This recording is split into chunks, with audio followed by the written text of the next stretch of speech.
ನಮಸ್ಕಾರಗಳು ಗೆಳೆಯರೇ, ನಮ್ಮ ಯೂಟ್ಯೂಬ್ ಚಾನಲ್ಗೆ ಸ್ವಾಗತ. ನಮ್ಮ ಚಾನಲ್ಗೆ ಮೊದಲಾಗಿದ್ದರೆ ನಮ್ಮ ಚಾನಲನ್ನು ಸಬ್ಸ್ಕ್ರೈಬ್ ಮಾಡಿ, ಬೆಲ್ ಬಟನ್ ಕ್ಲಿಕ್ ಮಾಡಿ. ವಿಡಿಯೋಗೆ ಶುರು ಮಾಡೋಣ. ಕರ್ನಾಟಕದ 10ನೇ ಮುಖ್ಯಮಂತ್ರಿಯಾಗಿ, ದೇಶದ ವಿದೇಶಾಂಗ ಸಚಿವರಾಗಿ, ಮಹಾರಾಷ್ಟ್ರದ ರಾಜ್ಯಪಾಲರಾಗಿ ಮತ್ತು ಭಾರತದ ರಾಜಕಾರಣದಲ್ಲಿ ಇನ್ನೂ ಅನೇಕ ಜವಾಬ್ದಾರಿಗಳನ್ನು ವಹಿಸಿ ಛಾಪು ಮೂಡಿಸಿದ ಎಸ್. ಎಂ. ಕೃಷ್ಣ ಅವರ ನಿಧನಕ್ಕೆ ಇಡೀ ರಾಜ್ಯ ಕಂಬನಿ ಮಿಡಿಯುತ್ತಿತ್ತು. ಇಂಥ ಮಲೆನಾಡಿನಲ್ಲಿ ನೀರವ ಮೌನ ಆವರಿಸಿದೆ.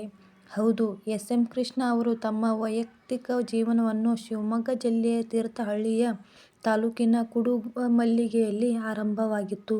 ಇವರ ಪತ್ನಿ ಪ್ರೇಮಾ ಕುಡುಗಮಲ್ಲಿಗೆ ಗ್ರಾಮದವರು. ಇಲ್ಲಿನ ಪ್ರಮುಖ ಅಡಿಕೆ ಬೆಳೆಗಾರ ಚಿನ್ನಪ್ಪಗೌಡ ಮತ್ತು ಕಮಲಾಲಕ್ಷ್ಮ ದಂಪತಿಗಳ ಪುತ್ರಿಯನ್ನು ಎಸ್. ಎಂ. ಗೆ ವಿವಾಹವಾಗಿದ್ದರು. 1966ರಲ್ಲಿ ಪ್ರೇಮಾ ಅವರು ಎಸ್. ಎಂ. ಕೃಷ್ಣ ಅವರೊಂದಿಗೆ ವಿವಾಹವಾಗಿದ್ದರು. ಆ ಹೊತ್ತಿಗಾಗಲೇ ಎಸ್. ಎಂ. ಕೃಷ್ಣ ಪೂಜಾ ಸೋಷಿಯಲಿಸ್ಟ್ ಪಕ್ಷದಿಂದ ಮಂಡ್ಯ ಜಿಲ್ಲೆ ಮದ್ದೂರು ಕ್ಷೇತ್ರದ ಶಾಸಕರಾಗಿದ್ದರು. ಎಸ್. ಎಂ. ಕೃಷ್ಣ ತೀರ್ಥಹಳ್ಳಿ ತಾಲೂಕಿನ ಕುಡುಗಮಲ್ಲಿಗೆ ಗ್ರಾಮಕ್ಕೆ ಹಲವು ಬಾರಿ ಭೇಟಿ ನೀಡಿದ್ದರು. ಕೆಲವು ವರ್ಷದ ಹಿಂದೆಯೂ ಅವರು ತೀರ್ಥಹಳ್ಳಿಗೆ ಭೇಟಿ ನೀಡಿ ಕಾರ್ಯಕ್ರಮವೊಂದರಲ್ಲಿ ಕೂಡ ಭಾಗವಹಿಸಿದ್ದರು.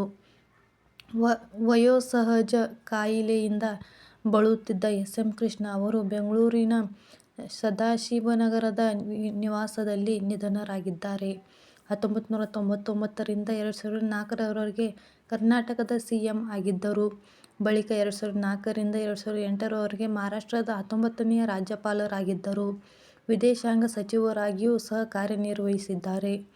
ಎಸ್. ಎಂ. ಕೃಷ್ಣ ಸಿಎಂ ಆಗಿದ್ದಾಗ ಕರ್ನಾಟಕಕ್ಕೆ ಸಾಕಷ್ಟು ಕೊಡುಗೆ ನೀಡಿದ್ದಾರೆ. ಎಸ್. ಎಂ. ಕೃಷ್ಣ ಕರ್ನಾಟಕದ ಅತ್ಯಂತ ಪ್ರಭಾವಿ ಮುಖ್ಯಮಂತ್ರಿಗಳಲ್ಲಿ ಒಬ್ಬರು. ಇವರು ಬಹುಕಾಲ ಕಾಂಗ್ರೆಸ್ ಪಕ್ಷದ ಸದಸ್ಯರಾಗಿದ್ದರು. ಬಳಿಕ ರಾಜಕೀಯ ತಿರುವುಗಳಿಂದ ಅವರು ಬಿಜೆಪಿ ಸೇರ್ಪಡೆಗೊಂಡರು. ಡಿಸೆಂಬರ್ 1989ರಿಂದ ಜನವರಿ 1993ರವರೆಗೆ ಕರ್ನಾಟಕ ವಿಧಾನಸಭೆಯ ಸ್ಪೀಕರ್ ಆಗಿ ಸೇವೆ ಸಲ್ಲಿಸಿದರು. 1971ರಿಂದ 2014ರವರೆಗೆ ವಿವಿಧ ಸಮಯಗಳಲ್ಲಿ ಲೋಕಸಭೆ ಮತ್ತು ರಾಜ್ಯಸಭೆಗಳ ಸದಸ್ಯರಾಗಿದ್ದರು. ಇವರಿಗೆ 2023ರಲ್ಲಿ ಪದ್ಮಭೂಷಣ ಪ್ರಶಸ್ತಿ ನೀಡಲಾಗಿತ್ತು.